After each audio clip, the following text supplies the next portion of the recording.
plaisir de vous retrouver sur Sénégal 7 TV amati nañu mbégte jënawaat ak yéen ci suñu ay daje tout en espérant que ni week-end bi neexoon na ak li nga xamante ni moom moo di programme yu Sénégal 7 TV et di leen jaajëfalaat bu baax a baax tey nag ñu am mbégte nag a démarrer la semaine ak sama invité du jour di sama grand di suñu doyen ci presse bi di Babacar Dione journaliste analyste politique tey ñu fas yéene waxtaan ak moom sur les sujets d'actualité bokk na ci sortie bi le leader du parti Pastef Ousmane Sonko amal tout à l'heure ci chaîne étrangère yi di RFI ak France 24 kàddu ñu ko yëkkati dinañ ci am jàngatub l'analyste politique di Babacar Dione la situation également à l'Assemblée nationale ñeel cette révision institutionnelle constitutionnelle plutôt lu ñu mel ni yëpp dinañ ci ñëw ci nu mu gën a yaatoo mais également dinañ ci laal l'affaire Azer bi nga xamante ni ba tey xam ngeen ni dafa nekk au cœur de l'actualité avec Thierno Alassane Sall bi nga xamante ni def na ci yeneen révélation yooyu yëpp tey dina bokk en tout cas ci sujet ñu nar a waxtaanee ci biléb jotaay am naa mbégte loolu di la fi dalalaat sama grand maa ngi lay nuyu di la ziar vraiment yow mbégte bu rëy la am saa su ne su ma lay recevoir mais temps da nga ma bàyyi non léeg-léeg il faut ma bàyyi la gars yi temps yaa ngi ci les vendredis de Babacar rek waaye vendredi non c'est bien mais yow heure ba ma soxlaa damay ñëw xam nga loolu parce mais maa ngi lire nag lii quotidien fii sama télé la ñu ngi góorgóorlu de xale yi sa alal bi moom dama koy lire tout le temps. non yàlla xam na ni gis nga lii quotidien sax ñoom jeena ba Massaer ak Niassi xale yi ñoo ko yore di ci def liggéey bu am solo man daal li ma ci man mooy bu ñu paree une bi yónnee ma ko nag du ma nelaw tànk xooluma laa mais bien sûr mais vraiment di la gërëm Penda si liggéey bu am solo bi ngay def vraiment tamit yaa ngi bay sa waar ci paysage médiatique sénégalais loolu moom il faut qu'on le reconnaisse di nuyu également ñi ñuy seetaan yépp ci sa émission wu talaata bi tey alors fi ma koy dooree nag mooy assemblée nationale xam ngeen ni ci week-end bi gis nañu ñaari vice-président yu démissionné ki nga xamante ni moom moo di l'honorable député Ismaïla Diallo ak ki nga xamante ni moom moo di Cheikh Thioro Mbacké Sénégal sax bi defoon ci ab post ni que prépare Pastef loolu mel naa la ko laajaat mais laata loolu ma toftalaat ci ginnaaw démission yi tamit li nga xamante ni moom moo di projet de loi bi ñu ne dinañ ko soumettre au président de la République ñeel li nga xamante ni moom moo di ab révision constitutionnelle bi ñuy sàkku waa APR nag démb daal di ciy def ab communiqué ñoom li ñu jàppee lu ni mel moo di ab dérive institutionnelle parce que nee nañu ñi nekk assemblée nationale jamono jàpp nañu daal assemblée seen moomeel la te it lu leen neex def ca te lu ni mel ñoom duñ ko seetaan duñ ci ànd parce que jàpp nañ lu ni mel buñ ci waree jëm itamit waxtaan waroon na am au préalable ay discussion ak société civile bi yeneen parties prenantes yi pour ñu xool ban décision lañ ci war a adopté mu nekk ngëneelu Sénégalais lu ni mel nag comme amul ñu ngi woo tamit ci président mu jël ay matukaayam pourquoi pas sax ñu amal ab référendum askan bi joxe ci li nga xamante ni moo di seen position sa jàngat. merci Penda xam nga Pastef moom en tant que groupe parlementaire bettul kenn ci comportement bi mu yore depuis ñu nekk assemblée ci ñaari aspects yooyu nga wax. benn bi bon je crois que le président Diomaye moom projet de loi lay proposé gars yi waxtaan ci. ñoom dafa mel ni comme nañu defoon ci L29 L30. couper l'herbe au pied njëkkantoo def ko proposition de loi à la différence que li ñuy proposer jaarul yoon autant on peut dire que l'initiative des lois assemblée la ak président de la République mais fii quand même modifier constitution moom dafa am des règles strictes yoo xam ne dañ ko teg assemblée amul ci benn prérogative lu dul jébbal document bi seen gis-gis le président de la République qui doit choisir la voie à utiliser est-ce que référendum la koy defee comme ni ko kii bëggee ni ko waa APR bëggee wala boog da koy jaare à l'Assemblée nationale mais loolu ça prend te li ma ci gis mooy ñuy wax mooy fañ ko jaaree je crois sur l'article 69 de truc là maanaam dañu jël comme la modification maanaam un projet de loi simple ou une proposition de loi simple bu bokkul ak bu constitution jaaree ko noonu daal règle loolu moo faussé le débat mais am nañu ñoom droit jël lu mel ni loi jébbal ko président mu choisir mais article yi ñu utilisé yoon ba ñu jaar baaxul du yoon bu baax. mais pourquoi à chaque fois dañuy reprocher au député mais man nag très sincèrement je me pose la question. après bu ma déggee bi ma laajtee wax samay xarit les experts parlementaires ci li ñuy lire ci constitution bi ma gis ni c'est un porte-à-faux ak li Pastef def man dama dem ba gis ni non teyuñu ko mais ils ne prennent pas le temps d'apprendre xam nga député dafa metti xam nga la moo tax nga gis ni député dafa metti en tout cas si ñi bëgg a def seen liggéey kon ni mu waree boo déggee ñu mel ni Abdou Mbow di wax ak ñeneen du Abdou Mbow rek da ngay gis sax un exemple on peut le donner ci biir Benno Bokk Yaakaar bu Aïssata Tall Sall waxee Abdou Mbow waxee Abdou Mbow son vécu parlementaire da ngay gis ni muy defee la différence ku mel ni Tafsir Thioye bu waxee c'est vraiment l'exercice de cette fonction de parlementaire là de telle sorte que je crois que c'est ça qui manque ni ma gisee ci waa PASTEF dañuy mélanger affaires yi yàkkamti boo xam ne du ñu jël des conseillers peut-être parlementaires yoo xam ne dañ leen di wax ni yoon bii ngeen jaar baaxul c'est valable ci ni ñu tegee Ousmane Sonko comme président de l'Assemblée nationale ñi gis yëpp xam nañ ni jaarul yoon dañu violer l'article 54 yeneen L29 bi nga jël nañ ci sax d'ailleurs le conseil constitutionnel dinaa ci ñëw réponse bi ci Ousmane Sonko nañ ci ñëw parce que loolu it vécu parlementaire ñi ma lay wax de quelques membres de l'opposition moo tax jaare wuñu ko ci règlement intérieur assemblée comme la Aïssata Tall Sall waxoon gars yi di ko utiliser comme un argument contre elle di wax ni l'Assemblée nationale n'a pas la possibilité de faire un recours ña nga xam ni seen vécu parlementaire may nañ leen ko jaare wuñu ko règlement intérieur Assemblée nationale parce que aujourd'hui c'est quand même du point de vue nga jël ku mel ni président Assemblée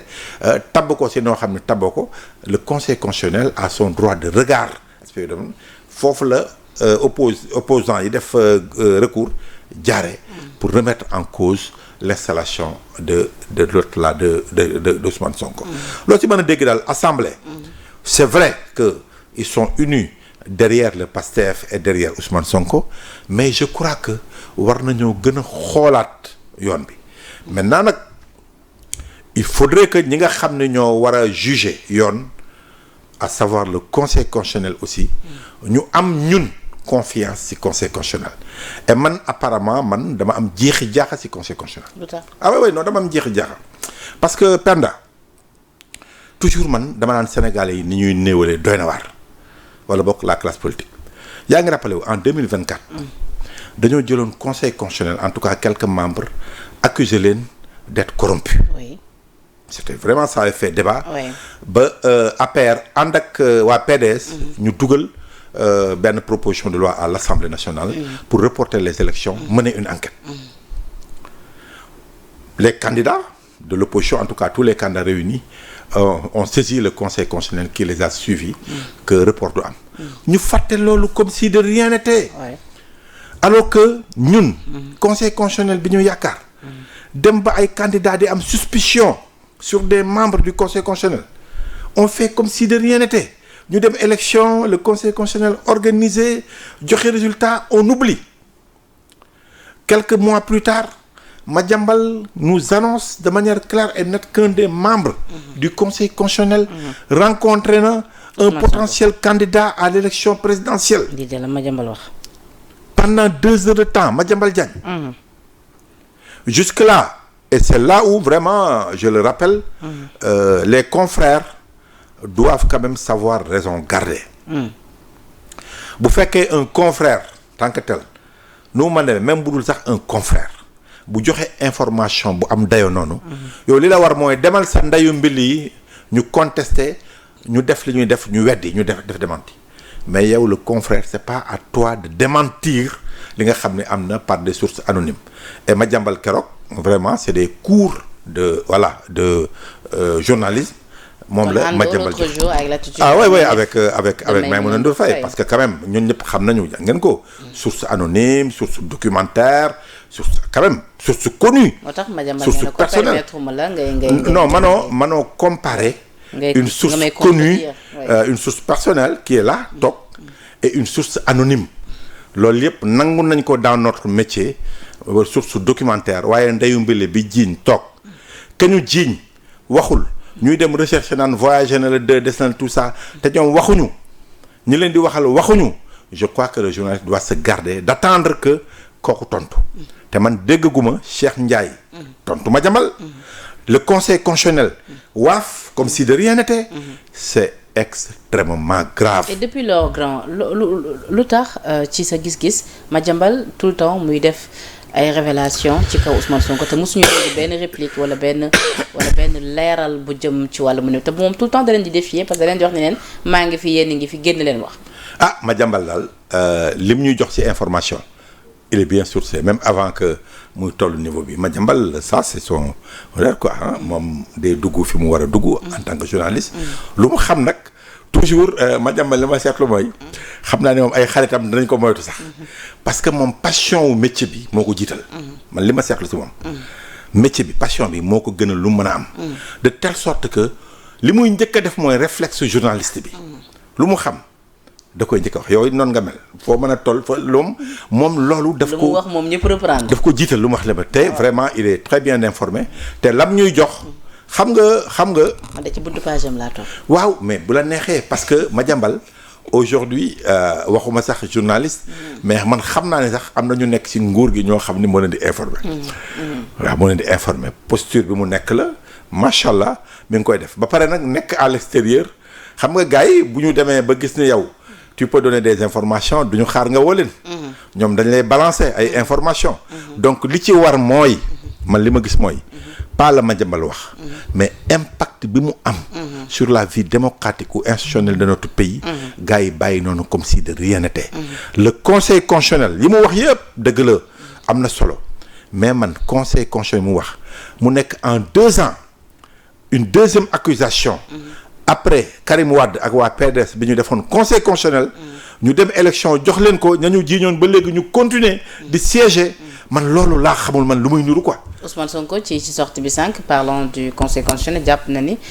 ci lu ñeel saisine bi ko opposition parlementaire bi c'est-à-dire lu ni mel conseil bi mosoon na ki tontu ba pare maanaam ci jurisprudence boobu moom ci la wekku pour jàpp ni daal dara du mënul dañ ci présidence am foofa ci assemblée. non nee na non bon il est vrai que moom nee na nekk na député ba pare xam nga ñi ànd ak moom am nañu ay argument comme moom ni mu ko waxee noonu ñi àndul ak moom it man seen argument laa gën a gëm parce que pour man Ousmane Sonko masul nekk député wala bokk loi bi ñu naan boobu moom bi muy def suspension de mandat amul fenn moom maanaam bi ñu koy nommé premier ministre boobu sax boo xoolee amul remaniement dafa continuer rek parce que amul xool bu baax li ma lay wax moment boobu bi Ousmane Sonko di nekk premier ministre ñuy changé waat gouvernement bi quelques membres moom changé wuñ ko il y a pas eu de décret nommant le premier ministre décret bi c'est le gouvernement décret tel nommant les membres du gouvernement il y a pas eu de décret nommant le premier ministre donc il y a pas eu par exemple de Sonko 1 ou de Sonko 2 c'est le Sonko 1 qui a continué il est resté premier ministre il n'a jamais été député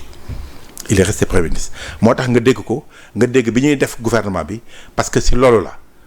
amul benn article nominal comme par exemple Al Amin boo xoolee dañoo lire décret de limogeage du président du premier ministre après décret de nomination d'un nouveau premier ministre en ce moment-là il y avait pas eu de décret de nomination d'un nouveau premier ministre dañu ne carrément nomination des membres suivants du gouvernement donc Ousmane Sonko bougéwul mettre fa mu nekkoon la nekk si condition yooyu la demee élection législative jiite liste bi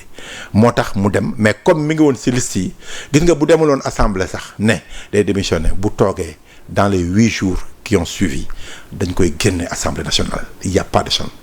donc de telle sorte que moment boobu loi de suspension amul. ba pare opposition bi toftal ci ni du moment où tey jii moom mandat fonction de PM mu jiitu mandat de député bi rek mandat de député bi dafay tëj. mais loolu la il n'a jamais été député. mandat wu premier ministre moom fonction premier ministre da ko jël ba dem ak moom élection bi mu demee élection it ba léegi am nañu ci yokk ni installé wuñ ko bu leen neexee ñu ne wooy dès lors que mi ngi ci liste yi tak mais en tout cas il n'a jamais cessé d'être premier ministre léegi dañ ko doon xaar 8 jours yi pour xool lu muy nekk il n'a jamais cessé d'être premier ministre te on peut pas être premier ministre et député. mais li ñu jaaxal tamit dans cette histoire mooy Aïssata Tall Sall bi ñuy def ñoom seen conférence de presse dafa waxoon ni il y a que Diomaye tey jii qui peut saisir li nga xamante ne waaw loolu laa lay wax ni léegi loolu laa wax ni après comprendre ñu saisine bi nga xamante ne après Tafsir Thioye moo ko jiite non loolu laa lay wax ni xam nga moom laa lay wax ni je n'ai rien contre Aïssata au contraire je l'encourage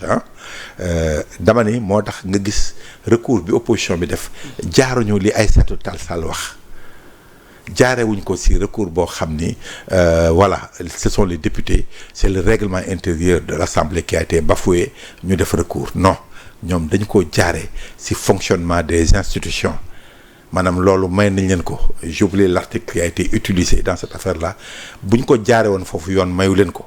dañ ko jaare si noo xam ne dañoo interpeller le conseil constitutionnel si maanaam le fonctionnement des institutions li nga xam ni le conseil constitutionnel am na si kàddu am na ñu koy woowee de truc parce que jurisprudence sax am na ci maa ngi rappelé wu bi nga xamee ni candidat yi à l'élection présidentielle de 2024 si report bi ñuy wax nii léegi mais dañ ne woon amuñu woon sax droit saisir le conseil constitutionnel waaye vu la gravité de la chose bi ñu saisiré le conseil constitutionnel daf ko accepté daal dem ak ñoom nangul leen que mu bañ a am report. kon jàpp nga ni le conseil. oui non. peut ne pas se déclarer. non incompétent waaw loolu moom vraiment man j'ai eu assez d'arguments de la part de ces députés là en tout cas de l'opposition pour di xaar ne. est-ce la raison pour laquelle sax ñu war a gaawantu dem ci ab cour constitutionnelle. bu fekkee mën na lijjanti affaire bi non xam nga am na sax ay mën a am plus d'ouverture. waaw mais am na statut ci yenn cas yi. non c'est vrai mais loolu dëgg la mais avant tout aussi Doudou Wade mi ngi koy rappeler keroog si Thiès débat bi ñu defoon waa PDS yi doon dem pour sargal Ablaye Wade à Thiès moom mu demoon fa muy wax ni le conseil constitutionnel dañoo yokkaat si moom prérogative yoo xam ni pour réguler en tout cas le système politique sénégalais rôle boobu dañ ko jox maanaam extension de son travail yamatul rek si incompétence de telle sorte que compétence am yi léegi macha allah bëri na lu bëri il faut pas que les gens s'attendent que mu toog ne du prononcé wu loolu prérogative yooyu am na ko mais de telle sorte que xam nga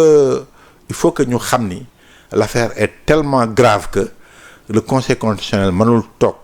bu fekkee affaire bi jaarul yoon un président de l'Assemblée nationale n'importe qui penda doo député nga mën a dugg Assemblée nationale ñu xaarlal la yoon ba nga nekk présidente de l'Assemblée nationale loolu le conseil constitutionnel daf ci war a àddu ala kulli ali parce que yow mënoo nekkoo député Ousmane Sonko nekkul député te xam nga c'est vraiment dommage parce que yow mënoo woote toujours jubal jubanti mënoo woote toujours nit ñi tënku ci yoon pour le Sénégal mais yow toujours yaa ngi def loo xam ni ay erreur la tegoo ko fenn ci say wax lum la mën a jaral xawma pour laqatu la xawma pour am benn aura de président de l'Assemblée xawma également pour continuer à disposer de kii fonds politique parce que Assemblée dafa neex sooful est-ce que loolu la xawma dafa dem laqatu ji ragal ay attaques parce que keroog bi mu defee meeting bi daan nañu en tout cas yéen fonctionnaires yi les gradés là bu leen topp loo xam ni du yoon ça veut dire que am na lu mu ragal est-ce que looloo tax mu daw laqatu assemblée je sais pas est-ce que dafa ragal fonds politique yi mu ñàkk mu empêché ko mu continuer politique am parce que d'accord na ni am na 1,7 milliard de fonds politiques assemblée am na El Malick xajal na ko fonds politique yi nu muy demee. demal yokk si ne loolu moom fonds yi par trimestre la woon. gis nga kon ça veut dire que 8 milliards yañ doon wax am na dès lors que moom masul wax ni am na ñëwaat ne am na man bu ñu nee 8 milliards dama koy gëm Ousmane Sonko waxam dafa bëri ay jaawatloo si waxam. mais que prépare Pastef ci démission yi bu ñu taxee assemblée nationale. mais Penda ça se voit c'est très clair yow amoon nga gouvernement amoon nga une quarantaine de ministres.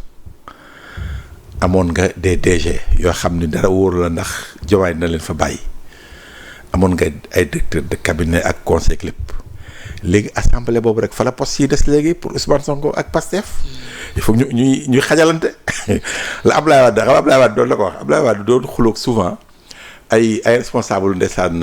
parti bi PDS buy nommé député dafa naan leen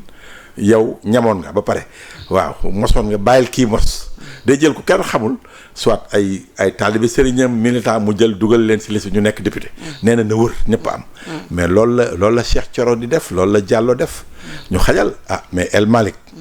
bon xaw ma dañ ko forcer mu démissionner xaw ma forcer wuñ ko mu démissionner waaye El Malick mënoo ko bàyyi député simple parce que ñoom dañoo yaakaaroon dañuy dugg ci gouvernement bi ñoom les 15 membres. Sonko nee na proposé woon na El Malick sax. mais noonu laa lay wax waaye yow ñoom El Malick xalaatoo na sax nekkaat premier ministre parce que dès lors que ñoom yaakaar nañ ni téye nañu Diomaye xam nga politique ñàkk a xam baaxul parce que yaakaar nañ ni assemblée a tous les pouvoirs l'assemblée n'a pas tous les pouvoirs on est dans un régime présidentiel à outrance tout revient entre les mains du chef de l'État kon yaakaaroon nañ ni mën nañoo bloquer pousse Diomaye ba mu nangul leen premier ministre ñu ne ko moitié gouvernement la ñuy am loolu du négociation loolu kay forcing la Diomaye ñu leen defuma ko tey defuma ko ëllëg si 15 yooyu ñaata ministre la Pastef la woon waaye léegi 15 yooyu amatul 8 yi nga bëggoon sax amatoo ko léegi ay vice président moo des moo tax gars yi dañoo bëgg salaire le don de soi gars yi seen poche lu ñu dugal seen gafa la ñuy lijjanti. maa ngi lire barki démb Hongrie du nekk ci crise les députés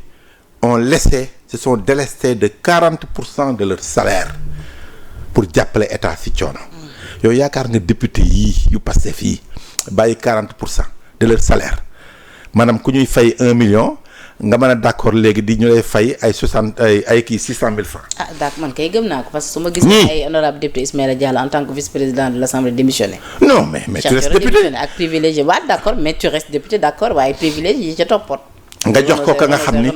non ñoom moom dama lay wax benn affaire. est-ce que El Malick dans ce cas-là peut revenir en tant que vice-président. non moom la ñuy sachant que ni peut-être Sonko du am temps peut-être ba muy siéger tout le temps ci li nga xamante ni moo di plénière yi. mën nañ ko xajal. parce que pour certains Sonko est oui président de l'Assemblée nationale mais certainement est-ce que dina am temps wu di siéger tout le temps pour li nga xamante ne moo di session yi. bon vice-président moom am sax ñu ne lu ni mel mun na pénible ci moom sachant que ne opposition bi duñ ko may dara su boobaa. waaw non c'est que bu nekkee président mais bu bëggee wax. moom au perchoir. non mën na wax duñ ko may dara. non mën na wax bu bëggee wax mën na wax. ah mais temps mën na wàcc perchoir bi dem nekk député wax gars yi. mais tontonte moom temps de réponse ak tontonte yi premier ministre di am moom amu ko.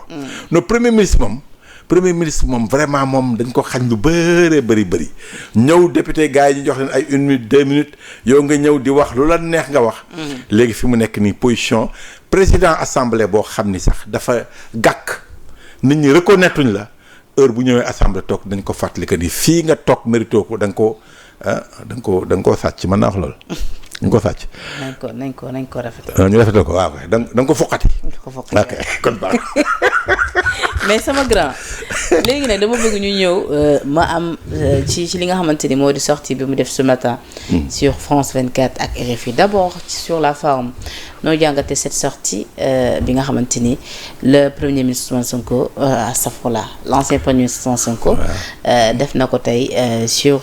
chaîne étrangère yi di France 24 ak man nag j'aurais bien aimé taskatu xabaar yi étranger yi laajoon ko lan la xam ci sortie Madiambal parce que c'est important. mais li nga wax nii dafa am solo nee na nag bul wax premier ministre nee na simple premier ministre. léegi booy wax da nga naan l'ancien simple premier ministre. nee na bëriwul woon noonu doole. nee l'ancien simple premier ministre. waaw lu tax moom mu nit mi mais dama laata loolu sax loolu dans le fond lay dugg mais nañ taxaw dama ci forme. waaw non sur la forme li nga wax la. les questions pour man c'est une interview trop standard. bi nga xamee ni ça ne permet pas les interrogations qu'on se fait sur la situation actuelle ou la posture de Ousmane Sonko ñu trouvé ko non malheureusement interview standard la c'était pas long dugguñu ci yenn détails yi. les questions de relance ne sont pas yi ñuy xaar ñun Sénégal parce que liñ ko posé ñun romb nañ loolu mais nga gis ni Ousmane Sonko non foofu du ma ko woowee jënd glace je me dis que rek il est dans une stratégie vraiment il a essayé de polir son image ce n'est pas un va-t-en-guerre du man may arrêté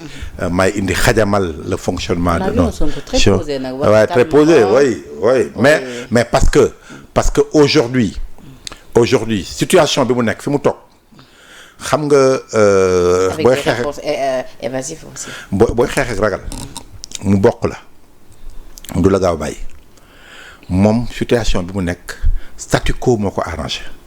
parce que fa mu toog assemblée waru faa toog sa candidature à l'élection présidentielle tontu na si mais c'est pas encore évident les articles L29 L30 fi mu nekk nii ba à la veille de l'élection présidentielle mën nañ ko attaquer kon moom fi mu nekk nii statu quo moo ko arrangé bëggul débordement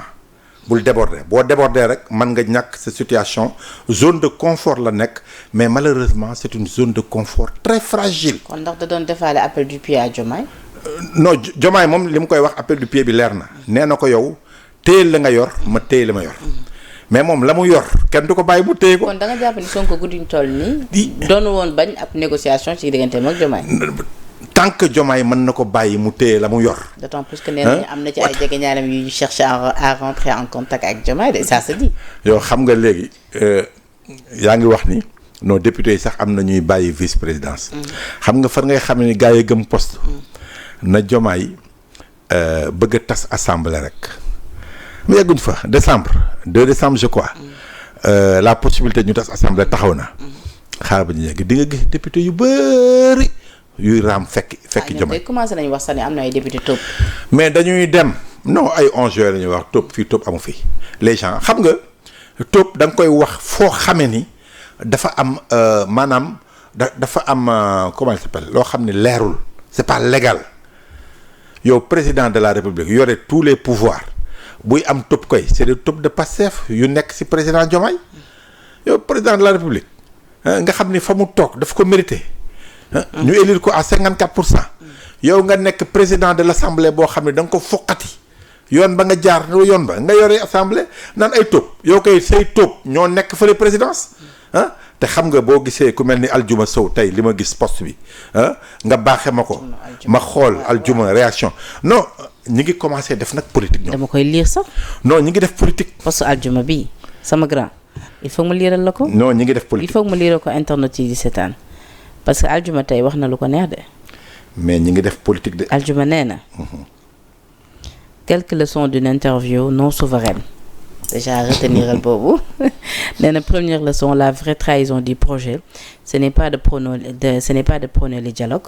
le respect des institutions démocratiques, de combattre les clivages politiques et d'exiger de remettre la République et le citoyen au cœur des politiques publiques. La vraie trahison du projet, c'est d'avoir utilisé sa position au cœur de l'État et dans le passif pour fracturer l'exécutif. Fii moom accusation la. waaw teg ci le législatif, la majorité présidentielle de façon générale, entre pro-primature et pro-présidence. mu ñëwaat ci deuxième leçon bi ñu l'impasse du PASTEF messianique pour 2029. D'après ce que j'ai entendu sur France 24 et RFI, la tendance messianique du parti n'a pas de candidat pour 2029. Certainement, l'inconstitutionnalité de la réforme des articles L29 et 30 et l'irrégularité de la messe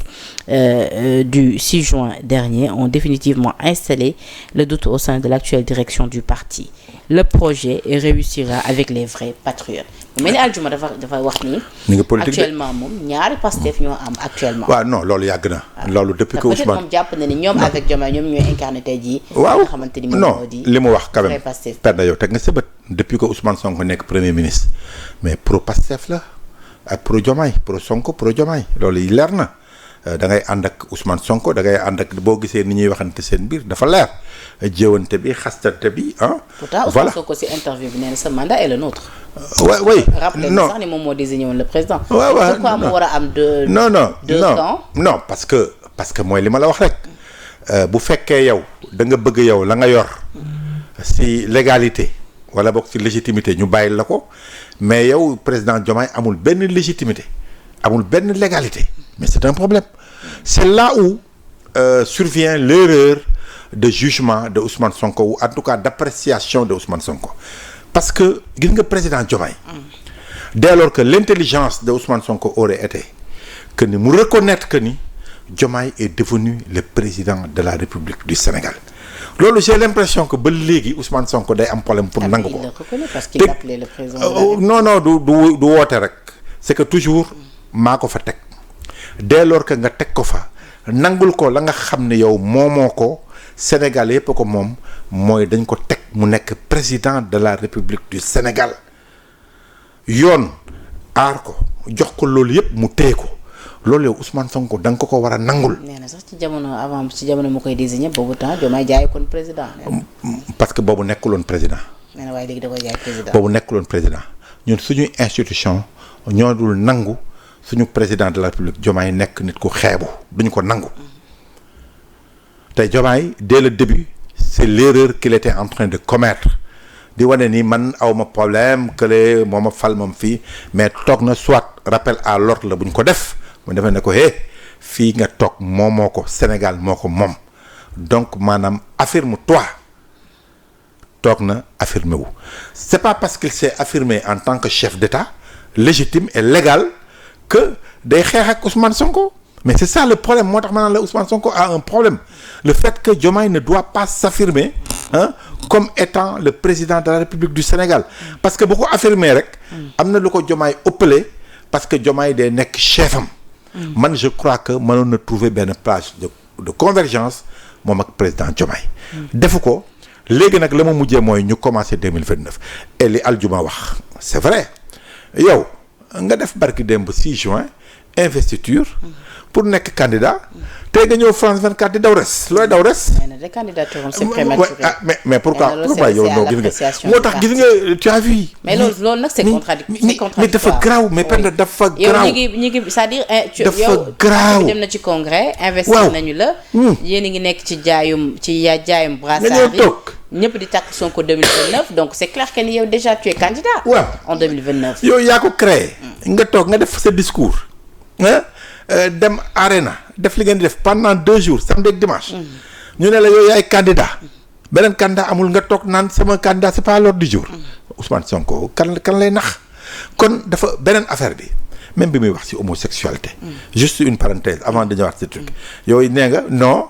yéen da ngeen a fàtte ni li tax amul trac aux homosexuels mais dafa am trac ci feebar bi ñuy wàllante c'est pas vrai Ousmane Sonko toog na assemblée daal ne non du affaire feebar ñun dañ dul nangu homosexualité fu mu mën a doon dañ koy xeex loolu la wax barki démb assemblée mën nga ko teg à tout moment dafa ne du question feebar bi moo tax ñuy xeex ak ñoom dafa nekk loo xam ne ñun dañuy xeex ak homosexuel parce que nanguwuñ ko. tey nga dem jàkkaarloog tubaab yi. ne leen il a aussi rappelé que cette loi existe depuis 5 ans. et que ñoom ils ont juste durci les peines. Tu pouvais t'en limiter à ça. daan ne c'est une loi qui existe on est obligé de nous conformer à cette loi. dafa expliquer tamit ni comprendre pourquoi presse étrangère bi dañu incité. loolu yëpp mën nañ ko wax d'accord la d'accord mais bul ne ñun dañu koy xeex parce que affaire góor jigéen la ku mu mën a doon dañ ko xeex nga dem France 24 daan ne non du xeex góor jigéen parce que kooku dafa ne la traque aux homosexuels nga ne déedéet du traque aux homosexuels dañuy xeex parce que il y a une transmission volontaire du VIH/SIDA. loolu nga wax il y a un problème statu quo bi nga doon wax sànq loolu mooy justifier le fait que actuellement Sonko sur sa candidature mu ne c'est encore prématuré. bu ko kenn laal toog na ci boolu ceebam. mi ngi lekk président Diomaye. Qu'est-ce qui s'est passé après le congrès et l'investiture? Ça c'est quelque chose peut-être qu'il s'est rendu compte que dafa teel c'est une erreur parce que les Sénégalais ont commencé à lui dire que mën nañu nekk à 3 ans de l'élection présidentielle boo seetloo il a même voulu en faisant encore une erreur mu tey ko daal di ne non on est à 1 an et demi de la présidentielle pour wane ni li ñuy def yëpp ça se justifie déedéet on est à 2 ans et demi de l'élection présidentielle on peut pas se permettre de prendre le président de l'Assemblée nationale parce que il est au moment où on parle pour ñu investir ko mu nekk président il s'est rendu compte de cette bêtise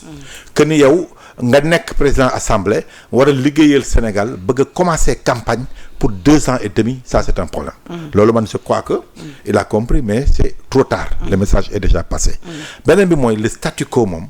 bu ko Diomaye déranger da koy wax sax ku nekk na nga téye li nga am quoi li nga moom mais ku nekk mënul téye li nga moom parce que Diomaye à un moment donné bi wax sànq si Diomaye ak candidature Diomaye nee na déjà géré wul candidature ak yoonam nekku ci mais il s'est adressé à lui en tant que président sortant dont après rectifié na ko. non ça waaw bien sûr. est-ce à dire que ni moom il le considère déjà comme un président sortant. non très sincèrement nag xam nga man ko ànduma ak moom. mais li mu bëgg a wax mooy. dafay wax ci moment élection on parle là du président sortant. à sa propre maanaam élection. réaction mais après automatiquement il s'est rectifié pour dire le président en exercice. mais c'est-à-dire foofu ñeneen ñi mën nañ ci sous-entendre que ni. non moom yàkkamti sax yegg foofu élection waaw parce que il est en campagne. il est en campagne léegi nag moom maanaam moom foqati na jaay na doole les institutions toog na léegi nag bu ko kenn tudd xam nga ku nekk boo ajee da ngay bañ ko teen. da ngay bañ ko teen parce que aujourd'hui nekk na posture boo xamee ni posture boo xam ne teg ko fenn c'est pas légal c'est pas légitime léegi moom Ousmane Sonko na ko Diomaye bàyyi ak mbiram moom mu bañ a déranger Diomaye parce que quand même am na ay atu yoo xam ni mën na gàllankoor régime u Diomaye parce que mën na bloquer yenn projet de loi mais on comprend pas même d'ailleurs gis nga président Diomaye mi ngi proposer ay projet de loi. ñoom ñu gaawantu def ko proposition de loi. waxuma sax yoon bi ñu jaar c'est pas légal. mais ça n'a pas de sens dégg nga Mimi Touré ni mu leen xaw a reewe. daan na ñun ñi ngi jaar nii ñi ngi jaar ñoom L29 bi dindi nañu rétroactivité bi nga xam ni wala def nañ ko ci Diomaye defu ko ci woon. aujourd'hui fokkati na président assemblée léegi nag na Diomaye bàyyi noonu bu kenn laal sa morom. bu ko defee bu ñu demee ba 2029 bu Diomaye nekkee candidat moom c'est pas son problème waaye moom nañ ko bàyyi mu nekk candidat mais ça peut pas se passer comme ça parce que Ousmane Sonko nekkul dans la légalité président Diomaye lu ko neex mu def en tout cas tant qu'il est conforme à la loi alors que président Ousmane Sonko wala le président de l'Assemblée nationale ok n'est pas dans la légalité kon statu quo mënul am. d'accord mais ci lu ñu mel tamit ci ñeel expulsion Diomaye ci parti bi. nee na lu ñu mel tamit parti bi moom moo ci statut. waaw moom kay. tey moom lépp da ko delloo. dafa daw alors que moom ñëpp xam nañ ni le parti parce que ñu ngi koy wax messianique gis nga cette posture messianique bi Aljuma wax maanaam yow yaay lépp yaay le début et la fin del xool mi ngi jox élément de langage aux gens de Pastef bàyyi leen di ma tudd parti bi la. Aljuma qui s'est aussi moom tamit érigé entre-temps en défenseur de Diomaye. ah non Aljuma ça a été toujours le conseiller politique de Diomaye en tout cas au moins lui il a fait son choix. mais ñoom nee nañ bi mu méttee dafa dawoon dem toog Canada. non daw non mais xam nga daw moom xam nga Ousmane Sonko am na ñu bëri ñu àndoon ak moom ci xeex bi mu doon xeex entre 2021 2024 moo tardel Pastef ñu d'accord yàlla nag sauvé na leen à travers Bassirou Diomaye Faye waaye bu doon Ousmane Sonko rek te Ousmane Sonko na bàyyi kii maa ko joxoñ ñàkk pexe la maa ngi gis sa benn invité sax mi ngi naan Ousmane Sonko ci boppam report bi dafa validé woon le report des élections oui non te dégg nañ ko feneen dafa valider le report non dafa valider le report des élections loolu mën nañ ko nangul valider bi parce que ñëpp d'accord ñu bëri nga koy wax ni gisante nag Macky Sall lan lañ fa waxtaan pourquoi au dernier moment voilà mu delluwaat ke donc ça veut dire que boo seetloo ba bi ñuy tànn Diomaye le mandataire de Sonko kan la Ayib Daffé mi ngi doon dem DGE pour déposer mi ngi doon bàggante entre DAF ak DGE yaa ngi rappelé wu kon kay ça veut dire que Ousmane Sonko masul bàyyi candidature am kon nan la mën a waxee ni dafa tànn Diomaye te continuer moom di imposer sa candidature. Depuis un certain temps aussi tamit déggatuñu Sonko buy tudd président Macky Sall ouvertement sans que sur la question de la dette présence FMI bi nga xamante ni tey lañu fi war a ñëw ñoom seen délégation Ousmane Sonko pas pour une restructuration en tout cas de la dette mais nee na tamit su fekkee dañu war a teg ab solution bi nga xamante ni bénéfique ci li nga xamante ni moom moo di sénégalais yi moom tamit dinañu utiliser li nga xamante ni moo di pouvoir bi ñu am muy le pouvoir législatif pour contrecarrer. Ousmane Sonko moom pour parler de lui avant le FMI nekk na ñaari at premier ministre du Sénégal pas simple premier ministre bi muy wax campagne législative que ni mën naa jàpp lu Déthié Fall bu ma saisiré le procureur loolu la wax. ñu jàpp ko moment boobu waxul woon ni il était un simple premier ministre bi muy remplacer Ousmane Diagne di ko xeex parce que nee na la mu bëgg ci justice defu ko remplacer ko Yacine Fall nga xam ni benn wii de Ousmane Sonko prêt à tout pour moom muy wax ni c'est la meilleure garde des sceaux bi Sénégal masul am boobu waxul woon ni simple premier ministre la kon amoon na tous les pouvoirs pour liggéey bi ko Sénégal doon xaar ci moom. Il avait toutes les cartes en main je me dis sax est-ce que Diomaye loolu moo ko cherché parce que Ousmane Sonko moo nommé ses ministres jusqu'au ministre de souveraineté wax naa la ko ministère de souveraineté jël avocat am xaritam Bamba Cissé def ko ministre de l'intérieur jële fa quelqu'un de la société civile Jean-Baptiste jëlee Ousmane Diagne quelqu'un de la société civile daal di indi Yacine Fall kon kooku Ousmane Sonko avait tous les pouvoirs de voyager en jet privé di dem fu ko neex nekk premier ministre sawaay de la terre de l'eau et du ciel. waaw mais xam nga loolu waxu kasaw la. non waaw mais ñun tamit on est là pour dire que li mu wax amul. il avait tous les pouvoirs. waaye yow Al Amin xam na boppam nee na ko non xam nga Ousmane moom Ousmane. non mais y a un problème quoi y a un problème gis nga man pour man. l'intelligence aurait été rek mënoon na accompagner Diomaye ba benn moment bu bëggee nekk candidat mu nekk ko mais dafa amoon benn dilemme bu garaaw mooy que ni boo accompagner Diomaye. Al Amin ci biti lay def. ah oui mi ngi si ginnaaw tamit yow. waaw. non parce que tout simplement da ngay nekk un homme d'état parce que Ousmane Sonko fonctionnaire la woon public war na xam que ni li état nangook lu mu nanguwul mais je veux dire que mooy masul nangu wax na la naa ko waxaat que président Diomaye nekk chef d'état devant lui mënoon na naxante intelligence am. ba président Diomaye dem ba à la veille des élections mais dilemme bi xam nga mooy lan. boo accompagner Diomaye reconnaître présidence am ba 2028 nga ni damay nekk candidat Sénégal dañ ne hé yow yaa àndoon ak moom kon heure bi mënoo ñëw di ber sa daara ñi ko defoon ñëpp dañoo perdre lu bëri maa ngi rappelé wu ay Landing Savané avec Abdoulaye Wade ànd ak moom ko après nekk candidat doo am dara loolu bëri na même Moustapha Niass def na ko mais doo am dara de la même manière kon moom il fallait que mu rocceeku avant muy dem xajamal sax à la limite mandat wu Diomaye mais loolu tamit c'est un problème. ba pare nag di jiiñ président Diomaye traître man je crois que fu ñuy waxee traître mooy traître à la République. mooy Sénégal am ay institutions. jël un chef d'État peuple bi élire ko. à l'élection présidentielle. yow nga ni kii amul benn pouvoir. man mii boppam man mi ko tànn maa yore pouvoir bi. man je crois que foofu le Sénégal commencé. am problème mais parlant de trahison nee na moom il laisse ça à la morale. waaw nee na du dugg ci émotion xam nga dawaat na encore. dawaat na mais qu'est-ce qui s'est passé aujourd'hui. doy na waa de mais ci këréel yi xam nga président Diomaye ci 100 ans Wade yi dafa am nu mu waxee woon mu ne aucune querelle ne mérite qu'on déchire le pays qui nous est commun Ousmane Sonko nag tey tontu na ci lu nu mel nee na waaw d'accord na jàpp na ni le Sénégal prime sur les querelles ci yu war a am ci digganteem ak Diomaye ak lu mu munti doon Sénégal moo nekk au-dessus de tout ça waaye nee na mun nañu wax divergence politique wala divergence programmatique. oui non xam nga Sonko moom na xam ni mënul wàcc àndam mooy c'est un va-t-en-guerre qui centralise les frustrations ñi àndul ak moom ak ñi ànd ak moom pour après mën leen a récupérer jeu bi muy jouer c'est un petit jeu du ci dem soit il s'adressait à la communauté internationale un appel du pied à la France comme ni ñu ko mën a xoolee wala yooyu mais moom Ousmane Sonko lii du langage am te melul nii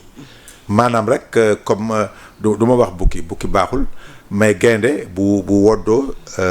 bu woddoo kii deru béy day nax gaa yi làq paaka bi ci biir mais li mu wax tey ñi ko déglu yëpp xam nañ ni kii c'est pas Ousmane Sonko li ko may succès fii mu toll mooy jaxase Sénégalais yi entre eux ne ñii ñoo baax ñii ñoo bon jaxase Sénégalais yi ne ñi fi nekkoon yëpp depuis Senghor baaxuñu ñoo yàq Sénégal te moom parenthèse u 2 ans bi mu def primature mu bëgg koo effacer ne jaaru fa Ousmane Sonko waxam mooy que ni boole de ba telle sorte que famille yi dañuy reyante ci seen biir. J'ai pas compris aussi pourquoi journaliste étranger laaj ñu ko ci sur la candidature de Macky Sall à l'ONU c'était loolu tamit c'était. oui mënoon nañu ko laaj mais il n'y avait pas beaucoup de temps te déjà fii la ko defee xam nga. interview bi fii la ko defee. Sénégal la ko defee donc c'est la presse en tout cas RFI ak France correspondante RFI bi bu nekk fii. ak bu kii France 24. y avait est-ce que tamit protocole d'entretien bi demandé wul à ce qu'on s'en arrête à ça. parce que nécessairement il y a eu un protocole d'entretien. mais man ku mel ni man bëggoon naa xam la mooy posture am ci candidature Macky Sall parce que man depuis un certain temps gisatuma ko muy attaquer le président Macky Sall. oui am na ñuy xool mais Macky Sall moom yaakaar naa ni mu jubóog Amadou Ba moo gën a yomb mu jubóog man. information yi may jot. te loolu vraiment je l'aurais souhaité. qu'il se développe un autre pôle au niveau de l'opposition parce que déjà ñaari pôle am na pôlu Diomaye. pôle Ousmane Sonko si les candidats bu nekkul candidat it pôle boobu am na ba pare ak pôlu opposition te ni ma gisee man juboo dafa mel ni mi ngi commencé am entre waa Amadou Ba ak APR waaw loolu dégg naa ko de kon loolu bu amee ça veut dire que xam nga Amadou Ba moom leeral na yoonam. moom nee na il sera candidat en 2029. loolu sax jot na see am problème ak Cheikh Oumar Anne. parce que d'après nos infos bi muy dem di wuy ji dialogu Macky Sall bi. dialogu Diomaye bi. Cheikh Oumar Anne àndu si woon. demoon na ba ne ko sax boo demee bàyyi naa la àdduna ak àllaaxira waaw Cheikh Oumar Anne loolu la waxoon. mais Amadou Ba leeral na ñamu toogaloon si biir partem ne leen dinaa dem wuy ji waaye dugguma si gouvernement je me prépare pour 2029. wax na ko leer na parce que moom gëm na ni nee na en 2029 il va être le président du Sénégal. D'accord. Entre-temps reconnaître na la candidature de Macky Sall noonu ni jàppale ko d'après mes informations ñi ngi wax seen biir te ñoom bu ñu waxee moom ça veut dire que Ousmane Sonko xalaatuma mu am chance entre Amadou Ba ak Macky Sall APR ànd. quand il va se développer une troisième voie un troisième pôle boo xam ni. mais ndax xel mën na nangu ko actuellement nii Ousmane Sonko nekk on pour parler ak Macky Sall loolu xel mën na ko nangu. politique daal yow. penda moom am na sama benn xarit bu ma ko wax il y a 3 mois ne ma Babacar bu mu la bett Papis que je salue au passage bu mu la bett que Ousmane Sonko ak Macky ànd. waaye non parce que xam nga président Diomaye dafa am benn erreur bu mu def dafa tijji brèche boo xam ne ni opposant mu nekk mën na cee dugg. brèche bi mooy ceux qui lui ont conseillé mu bañ a jàppale la candidature de Macky Sall pour man c'est l'erreur du siècle parce que boobu mi ngi nekk ci calculer waa PASTEF pour bañ a def lu metti PASTEF peut-être qu'il était dans un combat pour récupérer PASTEF léegi wan nañ ko ni ñoom en tout cas le PASTEF bi nekk nii tel qu'on le connaît Ousmane Sonko la ñu àndal te seen vision beneen vision la yow président de la République nga am nga pour yaatal kon je crois que dès lors que Macky Sall xam nga yow jiiñuloo Macky Sall nit dafa rey nit yow da nga ni Macky Sall yëgalu la candidature am loolu la Mimi waxaat barki dem kon ça veut dire que li ngeen koy reprocher du quelqu'un boo xam ne dafa sacrifier ay doomu aadama te loolu ñemee woo ko wax même Ousmane Sonko ñemewul wax loolu waa France 24 RFI posé nañ ko la question ne ko est-ce que yow du yow da ngay assumer que ni xale bi dee université yow la mu ne non man j'ai donné des ordres ñi ëppal ci ordre yooyu ñoom la engagé. mais enquête yi tamit ñu ngi koy xaar ba tey waaw mais bon je veux dire est-ce que kon yow war nga am na droit daal ne Macky Sall moom moo rey xale yi dee 80 personnes yi dee nee nga Macky Sall moo leen rey est-ce que Macky Sall moo demoon université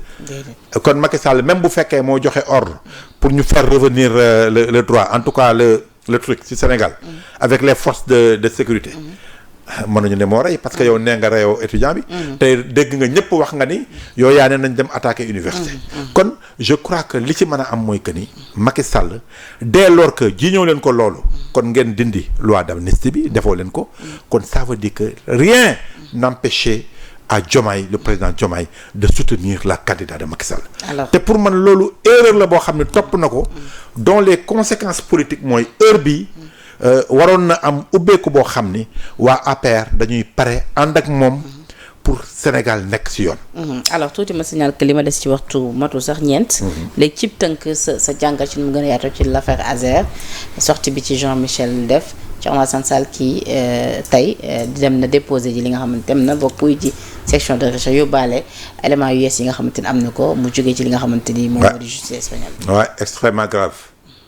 man je crois que déglu naa leen. Jean-Michel li ma fi jot a déglu xaw ma loolu lépp la wax que ni. moom il se dédouane.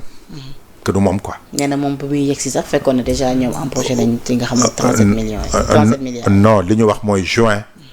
2024 la xaalis dugg ci compte bancaire loolu c'est clair en tout cas c'est le régime de Pastef qui était au pouvoir loolu la Thierno Alassane Sall wax kon moom it xale bi mu fi nekkee ba léegi wax nañu ni. moom moo taxaw daal di ne zone tel am na courant ba ñu demee xool fekk ñu fa courant surfacturation yi muy wax si def nañ ko si moom bi mu ñëwee loolu c'est un autre débat ku ci deful yoon nañ la topp mais moom si boppam bu ñu réel noyer le poisson maa ngi dégg l'avocat Kabou di wax que ni moom li muy wax mooy Thierno Alassane Sall li mu def dafa graaw parce que c'est des documents yoo xam ne waru ko woon génne man yooyu laa dégg rien ñoom si seen déclaration waxuñu fan la suñu xaalis jaar heure bi doon na fekk Ousmane Sonko mi ngi def des conférences de presse il a fallu que benn journaliste BBC bind ci affaire Petro-Tim ak Aliou Sall pour que ñu xaw ñoo rey pendant des années ou en tout cas des mois que ni xaalis bi fan la jaar il s'est avéré que loolu yëpp amul de la même manière 37 milliards yooyu ak xaalis bi ñuy wax jaar na Jean-Marie c'est ça Jean-Michel nañu wax fan la xaalis bi jaar parce que juin 2024 tout ça fa mu jaar les ministres en question muy Birame Souleye ak yëpp nañ ñu wax le premier ministre d'alors Ousmane Sonko nañ ñu wax fan la xaalis bi jaar c'est ça qui intéresse les Sénégalais il faut pas noyer le poisson dans l'eau xaalisu Sénégal naxa saay na dem na ñu yóbbu ko ci ay comptes individuels yoo xam ni personnels yoo xam ni du Sénégal li taxoon ñu def ko pour taal ay lampes dans les villages defuñu ko kon nañ ñu wax fu xaalis bi jaar qu'est-ce qu'il faut lu ñu mën a wax kii te les scandales dañoo commencé bëri gis nga ONAS bañ ko fa waxee barki démb dégg nga société ya nga xam ni ñoom la docteur Cheikh Dieng attaqué woon porté woon nañ ko plainte bi ñu demee blanchir nañu docteur Cheikh Dieng kan ni la man la wax amu ci problème te accusé woon na docteur Cheikh Tidiane Dièye ne marché yi am donc président Diomaye waroo dugal ci sa gouvernement un ministre boo xam ni am na lu ñu koy kii te Cheikh Tidiane Dièye masul toog def conférence de presse wax ñu li xew il y a des scandales Birame Souleye Diop nañu wax également c'était un ancien ministre li xew Abbas Fall ñu ngi koy tudd ci affaire Azer bi nañ ñu wax li xew. Abbas kay depuis kenn déggatu ko. waaw mais loolu problème bi. kon yéen mënoo leen a nekk dañuy wax jubal jubante. alors que votre régime là ay scandale yu dul jeex gis nga licence de pêche yi. barki démb. gis nga port Madiambal yaa ngi dégg. la muy wax conteneur man xam naa ni am na. bon Atepa xam nga dafa gaaw a porter plainte. Madiambal nee na jaay nañu mool kat. waaw non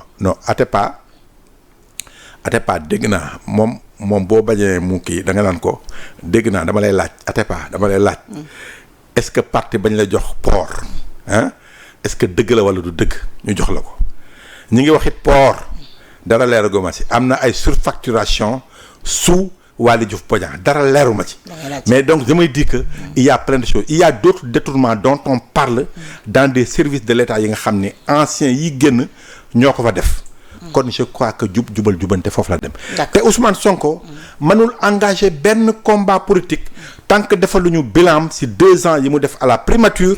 wax scandale yi nga xam ne la fa bàyyi moom ak ay nitam yan scandale la leeral Sénégal yi. moom de jàpp na ni bilan bu baax la ak ay ministres am liggéey nañ. baax na ça n'engage que lui. gisoo loolu. parti socialiste ak crise bi fa am. waaw ñoom it waaw ñoom daanaka ambulance lañu. dañuy saisir yoon ñu situé les responsabilités mu ngi ñaawal. ñoom on tire pas sur une ambulance ñoom jeexal nañu ñoom xam nga parti socialiste de Abdou Diouf à léegi ñëpp dem nañu ngeen deseeg néew quelques responsables doo leen xool noo leen waxtaanee jubóo ngeen di reyante pour un poste lan la politique moo tax ñëpp nekk ci politique. gis sa baat pourquoi. mais su division amee au sein du parti lu ni mel tamit moom dana nekk seen ngëneel. waaw non xëccoo bi ñoom tout récemment ci jongante yi am yëpp amuñu. mooy amuñu dara waaye poste ba la ñu jël. loolu après yow ku nekk kii bi mooy yow yaay négocier gis nga mi ngi mel ni AFP rek Mbaye Dione léegi il va dire que am naa parti mais xam nga sagaru parti la AFP Aminata Mbengue Ndiaye. ndeysaan mi ngi yore PS mais Serigne Mbaye Thiam dafa bëgg la mu yore xam kon ñoom daal affaire u xëccoo poste la pour après peut-être marchander je sais pas ou autre chose mais loo ci mën a dégg mooy que ni mënoo yore un petit parti politique qui est devenu vraiment malgré l'histoire du parti socialiste nga bëgg nekk fii di reyante pour ay poste congrès bi nag wax nañ ko def mais ñi bëgg a remplacer Aminata Mbengue Ndiaye ils pensent que Aminata Mbengue Ndiaye yàkkamtu pour def congrès loolu moo tax affaire yi gaaw quoi day yeexal mbir mi mais bon on va suivre ce que ça va donner. d'accord grand jeex na waxtu bi jeex na tàkk. maa ngi lay tàggatoo bëggoon naa mu gën a yaatu nag. non baax na dañ koy tollanti beneen yoon rek. di kontaan lool. wax ak sénégalais yi suñu xalaat. waaw vraiment dëkk bi moom il faut pas que ñuy bàyyi lépp di jàll. lu ñu xalaat am nañu ci mënul ànd am nañu ci ànd bu keneen waxee keneen wax après les sénégalais. dañ def une opinion de ce qui se passe réellement dans ce pays qui est vraiment notre pays di ñaan nag Sénégal suba ñu dóor France dóor yu metti foofu d'accord maak Ousmane Sonko naan Afrique moo gagné Afrique loolu c'est manquer de respect à l'équipe nationale de la France ñooñu c'est des Français qu'ils soient d'origine africaine ou sénégalaise loolu kilifa bu dee ni moom na bàyyi di tuutal ñooñu ils sont fiers d'être français. waaw tey jox na leen coup de. non ils défendent un drapeau nga wax ko loolu ça va leur faire mal. C'est des Français qui portent un maillot national bàyyi leen ak seen maillot que seen yaay fii la dëkk seen papa fii la dëkk kon je crois que de la même manière ñi nga xam ni ay Elimane Ndiaye nga xam ni seen yaay peut-être ay tubaab lañu mais ils ont choisi le kii Sénégal ak ñeneen. man daal je crois que daal nañu ñaan yore course yi Sénégal gagné France qualifié deuxième tour dem peut-être ba remporter la coupe du monde. merci beaucoup Penda. loolu am na solo alors jërëjëf sama grand yow mbégte bu dee lay am. saa su ne di la dalal fii di am sa xalaat. ci nu mu gën a yaatoo ci li nga xamante ni moo di xibaar yi sama grand Babacar Dione borom lii quotidien. ndeysaan borom journal lii quotidien. borom les vendredis de Babacar. donc tey am nañ mbégte loolu recevoir la tout en espérant que ni demay kii nag des fois nga gis saa rek daal di may benn émission. mais dëgg la non avec plaisir. mais sa chaîne da ngay toog. non avec plaisir temps yi moom dama sonn waay. tay dama ut xaalis waay Penda. donc kon non dinañ mais dëkk bi tay dafa tay dama ut xaalis wax ji parfois dafa métti maa ngi ut xaalis. yàlla baax na donc jërëjëf grand ça a été un plaisir di la jox dig daje ci yeneen daje di remercier tuuti mais ngi moo nekkoon ci machine bi jërë ngeen jëf.